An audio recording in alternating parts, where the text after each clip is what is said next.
Hi everyone, welcome to my channel.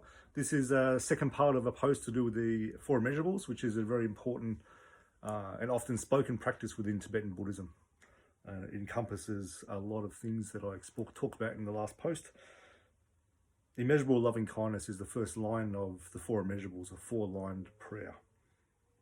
To meditate on loving kindness, one should begin with oneself. One should cultivate the wish to be happy and try to understand the causes of happiness. In Buddhism, we talk about causes and results.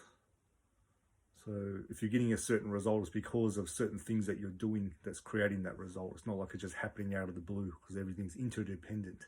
So our thoughts, actions, our words, our habitual conditioning all create certain circumstances, especially circumstances like this keeps happening to me. That's a pattern. So we're aiming to look at where the cause of that pattern is so we can change it.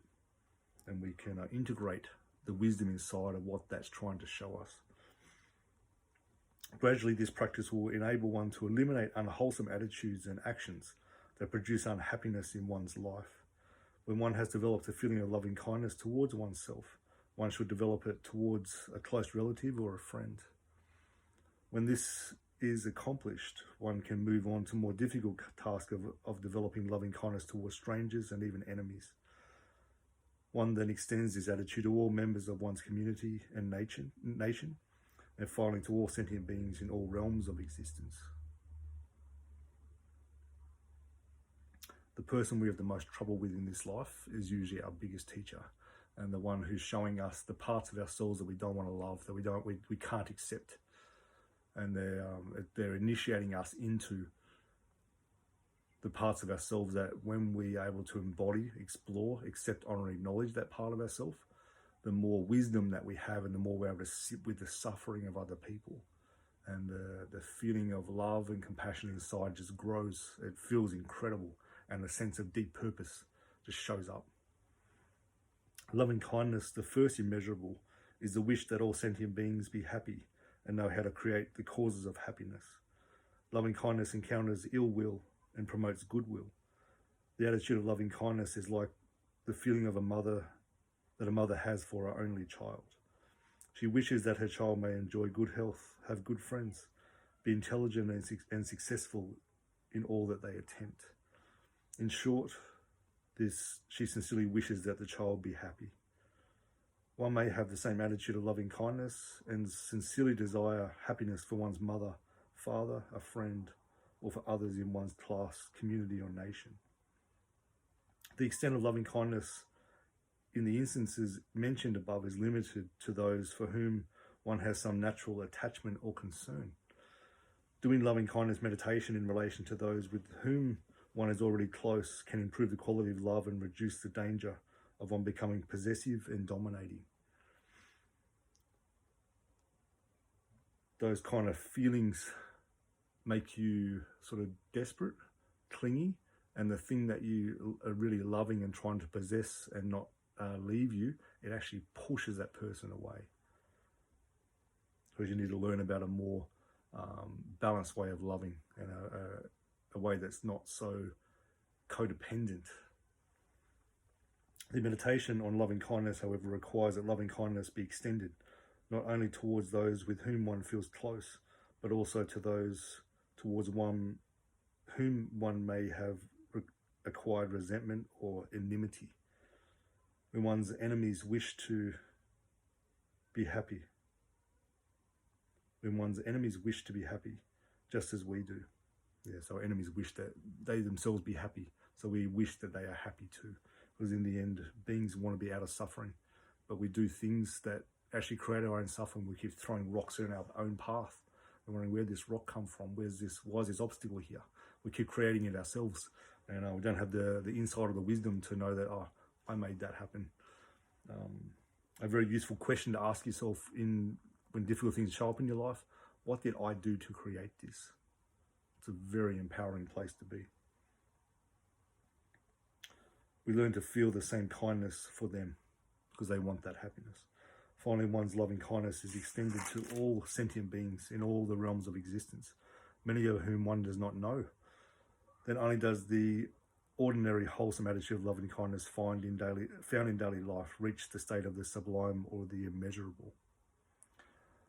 Just as you cannot realize emptiness by merely studying, debating, or listening to teachings, emptiness in Buddhism is a very profound place where you have a deep understanding of the nature of existence, the nature of really who you are, a universal sense of who you are, connection with the universal mind, the place from where all phenomena develops from. It's a beautiful place, beautiful place. Emptiness is probably not the best word. It's like it's full of potential. The practice of meditation requires the strong leg of self-discipline, contentment, solitude, and sincere motivation to support it. They talk about legs is because when you have legs, you can start to move, you can develop with it. So the self-discipline, contentment, solitude, and sincere motivation help you move in your spiritual development.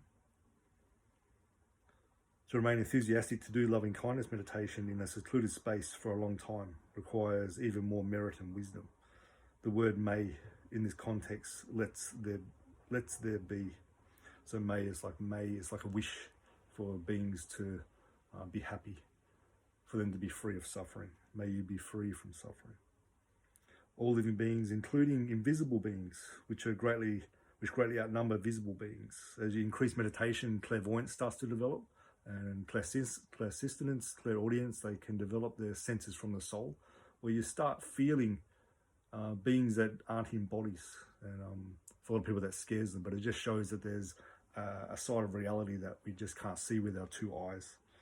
And the more that you walk in a more integral way in your world, practice meditation, really connect to your inner self more so. It allows you to connect to other people, but also enables you to help beings who are in suffering in other realms. That's a big part of Buddhism. And your wish for them to be moved into a better place helps alleviate their karma and guides them instantly. That's the thing. We're not having a body, things can be changed instantly. Things are slower in this 3D world. This prayer should be sincerely and genuinely chanted a minimum of 100,000 times to give rise to bodhicitta. It's like the enlightened thought, the loving compassion. And then my teacher, Lama Shadak Rinpoche, who's written this book on this practice, when I did the bodhicitta prayer 100,000 times in retreat, I knew I was much safer than doing anything else. It will be amazing if one can be content in just extending heartfelt prayers of love to all sentient beings, until one realizes all the benefits of bodhicitta, detailed in the first chapter of the Bodhisattva's Way of Life, a very important book in Tibetan Buddhism, written by Shantideva. Merely repeating a prayer again and again will not be sufficient. There are infinite opportunities to practice the four immeasurables in this practice will give rise to immeasurable merit. It will iron out lots of inconsistencies in our treatment of ourselves and others. Selflessness should not just be left to philosophical theory, but try to practice it in daily life as a habit. That's embodying spirituality and philosophy into your life, into the world, and making your life enhanced by it and enhance the life of the people around you. The objects of the meditation, the quality of this aspiration, the potential for the creation of bodhicitta, the enlightened thought, deeper understanding of the world, and merit through its recitation, contemplation, and application are immeasurable. The word immeasurable is not used lightly here. The number 100,000 is measurable, but the merit of genuine love is incomparable with any material value. Knowing this, saying the following prayer, and apply the four tools: determination, promise, supplication, and dedication. May all beings have happiness and the cause of happiness.